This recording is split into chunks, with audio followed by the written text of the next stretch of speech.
અમરેલી લોકસભા ભાજપના ઉમેદવાર ભરત સુતરિયાએ પરિવાર પોતાના માતૃ વતન ખાતે મતદાન કર્યું. લાઠી તાલુકાના ઝરખિયા ગામે વહેલી સવારે મહાદેવના દર્શન કરી પોતાના નિવાસ સ્થાનેથી ઢોલ નગારા સાથે મતદાન કરવા પહોંચ્યા. લોકશાહીના પર્વમાં સૌ સહભાગી થાય તે માટે સૌએ મતદાન કરવાની અપીલ કરી હતી. વહેલી સવારથી જ ઝરખિયા ગામે મતદાન કેન્દ્રમાં લાંબી લાઈનો જોવા મળી લોકોમાં ભારે ઉત્સાહ જોવા મળ્યો હતો. ચોકમણવર, અમરેલી.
આજે સવારે વહેલી સવારથી અમારા મહાદેવના દર્શન કરી અને ઢોલ નગારા સાથે વાજતે ગાતે આખું ગામ મતદાન કરવા માટે આવ્યું છે.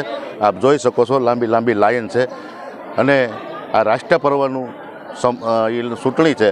તો ચૂંટણીમાં આ રાષ્ટ્ર પર્વ માટે એ મહત્ત્વના નિર્ણય લેવા માટેની આ ચૂંટણી છે. તો આમાં વધારેમાં વધારે અમરેલી જિલ્લો તેમજ ગુજરાત તેમજ ભારતની અંદર વધારેમાં વધારે મતદાન થાય એવું હું આપ સૌને નમ્ર વિનંતી કરું છું.